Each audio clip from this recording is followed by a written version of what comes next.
नमस्कार, मैं एडवोकेट सौरभ कुणाल। स्वागत है आपके हमारे इस लीगल चैनल पे। यहाँ पे हम फिनेंशियल एजुकेशन और लीगल अवेयरनेस के बहुत सारे विषयों पे चर्चा करते हैं। तो आज का हमारा विषय है पर्सनल लोन। पर्सनल लोन कैसे लें, इसकी एलिजिबिलिटी क्या है,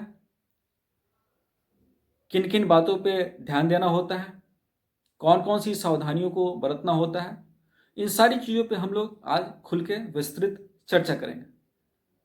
लेकिन शुरुआत करने के पहले मित्रों, मैं आपसे आग्रह करूंगा कि अगर आप इस चैनल पर नए हैं तो हमारे चैनल को सब्सक्राइब करें, ताकि फिनेंशियल एजुकेशन और लीगल अवेयरनेस से जुड़ी हुई विषयों पे आपको जानकारी फटाफट मिले। तो चलिए दोस्तों, अब चलते हैं आज के टॉपिक की तरफ। Personal loan. पर्सनल लोन या जनरली एक अनस्पेसिफाइड पर्पस के लिए लिया जा सकता है। अमूमन यह शादी ब्याह, घर की मरम्मत या फिर कोई वैसी मेडिकल इमरजेंसी आ गई है तो उसमें लिया जाता है। इसमें आप 50,000 से लेकर 25 लाख तक लोन अमाउंट ले सकते हैं, जिसका टेन्योर 1 to 5 ईयर तक हो सकता है। इसमें एलिजिबिलिटी इसमें 25 से 65 वर्ष के कोई भी व्यक्ति, सैलरीड हो, प्रोफेशनल हो या बिजनेसमैन हो, हर कोई इसे अवेल कर सकता है। इसके लिए डॉक्यूमेंटेशन क्या चाहिए, क्या क्या किन किन डॉक्यूमेंट्स की ज़रूरत होती है। तो सबसे पहले तो आपका KYC यानी आधार और पैन की ज़रूरत होती है। फिर इसके बाद इसमें आपको अपने बैंक का स्टेटमेंट देना होता है। सैलरीड क्लास के लिए ये 1 साल का होता है और बाकी प्रोफेशनल और बिजनेसमैन के लिए ये 3 साल का होता है। इसमें आप ITR, आपको ITR भी लगाने पड़ते हैं, जिसमें सैलरीड क्लास के लिए 1 साल की और प्रोफेशनल और बिजनेसमैन के लिए ये 3 वर्ष का होता है। फिर हम बात करते हैं इसमें जो आपकी क्रेडिट वर्थनेस है, एक सिविल रिपोर्ट होता है। तो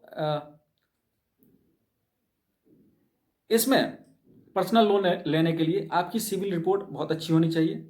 अमूमन ये 900 अंकों का होता है, जिसमें अगर आपका सिविल रिपोर्ट 750 से ऊपर है तो आपको बहुत ही सहूलियत होती है पर्सनल लोन लेने में। और इसका एक और फ़ायदा है कि आपको जो रेट ऑफ इंटरेस्ट है वो भी बहुत कम देना होता है। अमूमन जो रेट ऑफ इंटरेस्ट है पर्सनल लोन में वो 12 से 24% के बीच में रहता है, जो कि काफ़ी हाई है। तो अगर आपके पास आपका सिविल रिपोर्ट एबव 750 है तो इसमें आपको रियायत मिल सकती है रेट ऑफ इंटरेस्ट में। अब रेट ऑफ इंटरेस्ट की बात आई तो मित्रों, मैं ये भी बता दूं कि रेट ऑफ इंटरेस्ट ये नेगोशिएबल होता है। जब भी आप बैंक में जाएं तो प्रॉपर रिसर्च वर्क के साथ जाएं, और लोन लेने से पहले भी आप दूसरे बैंकों से भी पता कर लें कि रेट ऑफ इंटरेस्ट क्या है। और लोन लेने वक्त भी आप अपने बैंक के कर्मचारी से इस बात पे नेगोशिएट करें कि, और आप जब आपके पास रिसर्च वर्क होगा तो आप दिखाएंगे कि ये बैंक मेरे को इतने कम इंटरेस्ट रेट पे दे रहा है, तो आप मुझे क्यों नहीं दे रहे। तो रेट ऑफ इंटरेस्ट को हमेशा आप नेगोशिएट करें, और ये नेगोशिएबल है पर्सनल लोन में। फिर हम बात करते हैं इसमें टेन्योर। इंटरेस्ट रेट पे एक बात मैं और कहना चाहूँगा कि इंटरेस्ट रेट 2 तरह के होते हैं, एक फ्लैट फिक्स्ड और दूसरा फ्लोटिंग। तो ये आपके निर्णय पे मैं छोड़ देता हूँ कि फिक्स्ड में जाना चाहते हैं या फ्लोटिंग में, क्योंकि फिक्स्ड एक अमाउंट होता है जिसका जो जब तक लोन का टेन्योर है तब तक आपको एक फिक्स्ड अमाउंट देना पड़ता है, जबकि फ्लोटिंग फ्लक्चुएट करता है। तो ये कम्प्लीटली ये आपके मिजाज के ऊपर डिपेंड करता है कि आप किस तरह का लेना चाहते हैं। इसमें इसका टेन्योर जो पर्सनल लोन का होता है वो 1 से 5 साल तक का होता है। तो मित्रों, पर्सनल लोन या कोई भी लोन जब आप लेते हैं तो उसे आप जल्द से जल्द चुकाना चाहते हैं, और यही रिकमेंडेशन भी है, यही एडवाइस भी है कि आप जल्द से जल्द चुकाएं, क्योंकि आपकी जो एक्स्ट्रा फाइनेंशियल लायबिलिटी जो लोन से बनती है वो जल्द से जल्द ख़त्म हो जाएगी। इसमें सबसे ज़रूरी है जब आप लोन लेने जाते हैं तो फोर क्लोजिंग फैसिलिटी, कई बार ये जो है फोर क्लोजिंग फैसिलिटी चार्जेबल होती है, और कई बैंकों में ये वेव्ड ऑफ होता है कि अगर आप पहले भी चुका दें तो ये होता है कि जनरली जो एक लॉक इन पीरियड होता है 3 से 12 महीने का होता है, कि अगर उसके पहले आप पर्सनल लोन चुकाना चाहते हैं तो आपको कुछ चार्जेस देने पड़ते हैं, जो कि 3 से 4% होती है। तो वो भी बहुत ज़्यादा होती है। अगर इन केस आपके पास पहले अचानक से पैसे आ जाते हैं और आप लोन चुकाना चाहते हैं तो इन बातों को आपको पहले से जान लेना होता है कि अगर आप लोन चुकाने जाएं और 3 से 4% दे दें तो ये तो फिर तो बात बराबर हो जाएगी। तो इन बातों को आपको जान लेना होगा और इन सारी चीज़ों पे आपको अपने बैंक कर्मचारी से डिस्कशन भी करना होगा। इसके बाद हम आते हैं किन किन चीज़ों को ध्यान रखा जाता है। इसमें ईएमआई होता है।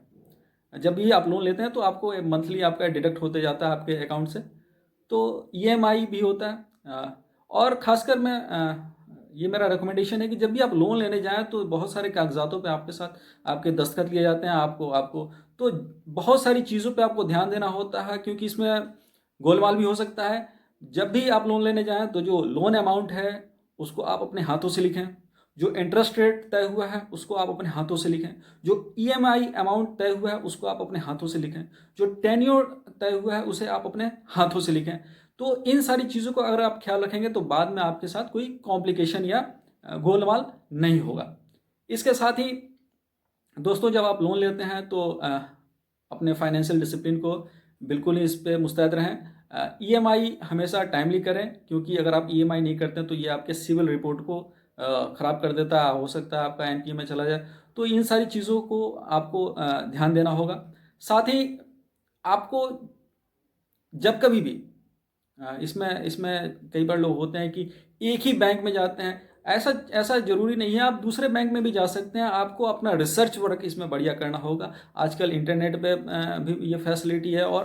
और कई बार क्या होता है कि कुछ गलतियां लोग कर देते हैं। जैसे इस रिसर्च वर्क में क्या होता है कि कभी कभी उनको एडवाइस दे दी जाती है कि 2-3 बैंक में जो है आप अपने एप्लीकेशन डाल दो। अब ये 2-3 बैंक में जब आप अपने एप्लीकेशन डालेंगे और किसी एक बैंक में से लेंगे तो वहाँ पे वो ऑटोमेटिकली डिसमिस हो जाएगा। तो इससे क्या होता है, इससे इफेक्ट पड़ता है आपके सिविल रिपोर्ट पे, क्योंकि जब दिखाता है कि 2-3 बैंक ने आपका ये डिसमिस कर दिया, रिजेक्ट कर दिया एप्लीकेशन, तो फिर ये आपका सिविल रिपोर्ट जो है खराब करता है। तो इस तरह का ना आप जो है इनफॉर्मली या फिर आप अपने सोर्सेज से इसको पता कर लें कि ये इंटरेस्ट रेट क्या होता है और ये इंटरेस्ट रेट कितना है और कितना तक ये नेगोशिएबल है। इन सारी चीज़ों को साथ जब आप पर्सनल लोन लेने जाएंगे तो जाहिर सी बात है आपको कम से कम ब्याज दर पे बढ़िया से बढ़िया पर्सनल लोन मिलेंगे।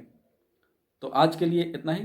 अगर आपको मेरा यह वीडियो पसंद आया हो तो इसे लाइक करें और कमेंट में अपने सुझाव मुझे ज़रूर दें। अगर आपकी कोई समस्या है तो ज़रूर बताएं, ज़रूर लिखें, ताकि मैं उस समस्या को, कई बार तो होता है मैं कमेंट बॉक्स में जाके उसका जवाब दे देता हूँ, या फिर अगर आपका मुद्दा उतना इम्पोर्टेंट है तो मैं उस पर एक अलग से वीडियो भी बनाने की कोशिश करूँगा। तो आज के लिए धन्यवाद।